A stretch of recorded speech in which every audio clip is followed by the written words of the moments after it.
नमस्कार प्यारे बच्चों, कैसे हैं आप? आशा करती हूँ अच्छे होंगे। आज मैं आपके लिए लाई हूँ एक निबंध जो है दक्षिण भारत में हिंदी के प्रचार प्रसार से संबंधित। तो शुरू करते हैं। शुरू करने से पहले आपसे गुजारिश है कि मेरे चैनल को प्लीज़ सब्सक्राइब ज़रूर कर लें। सबसे पहले मैंने शुरुआत की है, हम सबका अभिमान है हिंदी, भारत देश की शान है हिंदी।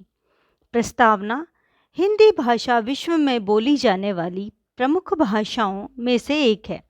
हिंदी विश्व की प्राचीनतम व समृद्धशाली भाषा है। हिंदी भाषा विश्व की सम्मानित भाषाओं में से एक है। हिंदी भारत के सम्मान, स्वाभिमान व गर्व का प्रतीक है।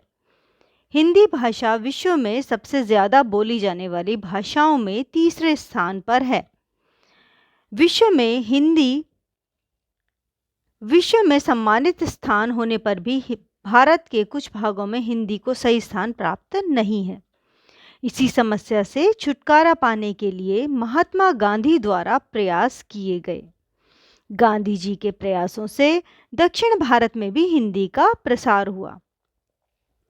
अब आगे मैंने एक जो टॉपिक दिया है वो है हिंदी प्रचार आंदोलन से पूर्व दक्षिण भारत में हिंदी की स्थिति।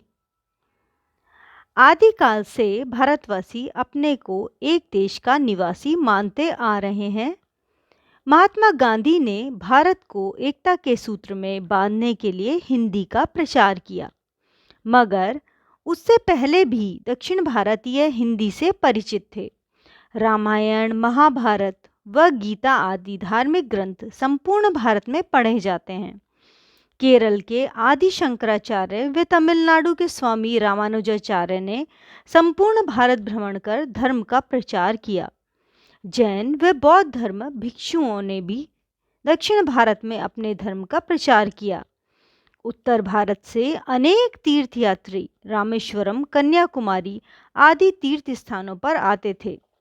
इन यात्रियों की सुविधा हेतु राजाओं ने धर्मशालाएं बनवाई व द्विभाषीय कर्मचारियों की नियुक्ति की।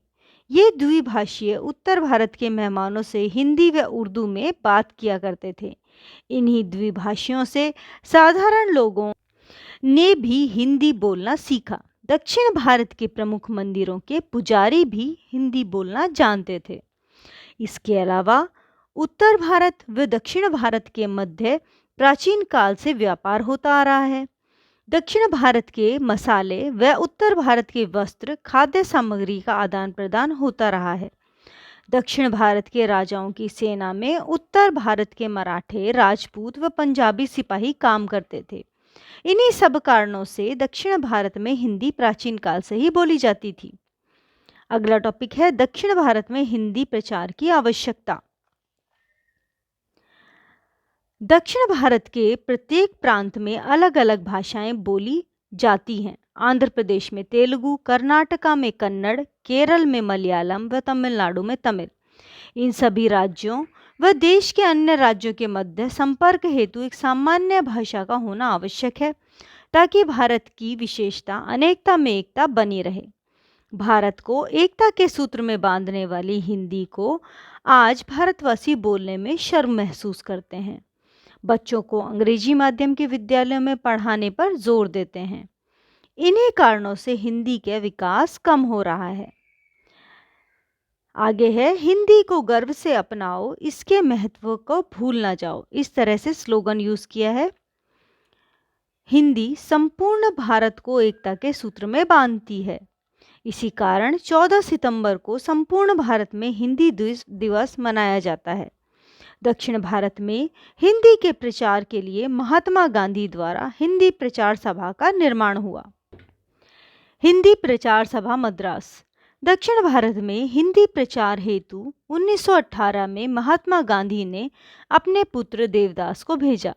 1920 तक हिंदी प्रचार सभा का कार्यालय जॉर्ज टाउन मद्रास में था। कुछ वर्षों बाद तिरुवेल्लीकेणी में स्थानांतरित हुआ। 1922 में मुंबई में सुव्रताबाई ने 10,655 रुपये के दान से हिंदी प्रचार प्रेस शुरू हुई।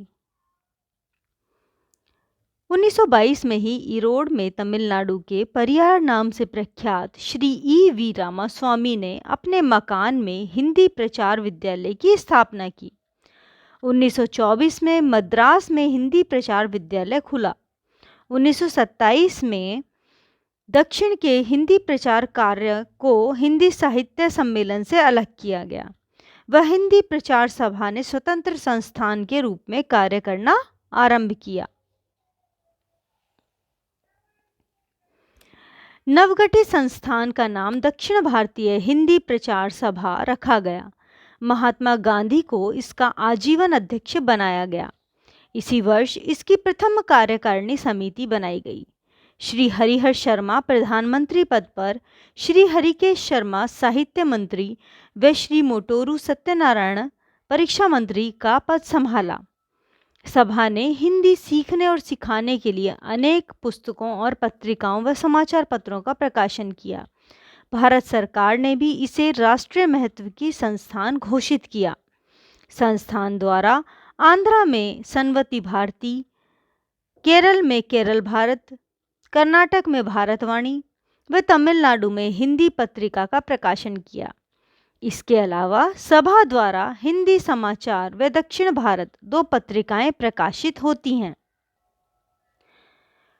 प्रचार सभा रजत जयंती समारोह। भारत छोड़ो आंदोलन के कारण महात्मा गांधी को बंदी बनाया गया।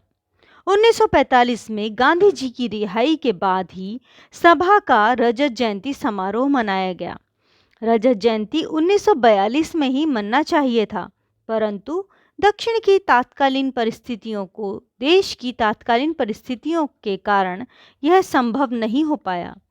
महात्मा गांधी ने समारोह की अध्यक्षता की। समारोह में देश के हर भाग से करीब 10,000 हिंदी प्रचार व साहित्यकार आए। गांधी जी ने सबसे हिंदी में बात की व जिन्हें हिंदी नहीं आती थी उन्हें हिंदी सीखने के लिए प्रोत्साहित किया। अब है अगला, दक्षिण भारत हिंदी प्रचार सभा का उद्देश्य। दक्षिण भारत में हिंदी सिखाना। दूसरा, प्रांतीय भाषाओं का पूरा आदर करना। तीसरा, प्रांतीय भाषाओं को पाठ्यक्रम में स्थान देकर उनके विकास के लिए प्रयत्न करना। अंत में हम लिखेंगे निष्कर्ष। अपनी भाषा के विकास के लिए संपूर्ण भारतवासियों को एकजुट हो जाना चाहिए। संपूर्ण विश्व में इसका प्रसार करना चाहिए ताकि हिंदी विश्व में सर्वाधिक बोली जाने वाली भाषा बने। हमें व्यक्तिगत व राजनीतिक स्वार्थों से ऊपर उठकर संपूर्ण विश्व में हिंदी का प्रचार करना होगा। कुछ लोग अपने स्वार्थों की पूर्ति हेतु प्रांतीय भाषाओं पर जोर देते हैं और हिंदी के विरुद्ध हैं। यह सही नहीं है। प्रांतीय भाषाओं का सम्मान अपनी जगह है और हिंदी संपूर्ण भारत को एकता के सूत्र में बांधती है। अतः हमें पूरे दिल से हिंदी को अपनाना चाहिए। अब तो सब भारतीय एक हो लो, जय हिंदी जोर से बोलो। तो इसके अंदर जो भी स्लोगन वगैरह हैं वो मैंने अपने आप से बनाने की कोशिश की है। आशा करती हूँ आपको अच्छा लगा होगा। मेरे चैनल को सब्सक्राइब करना ना भूलें। धन्यवाद।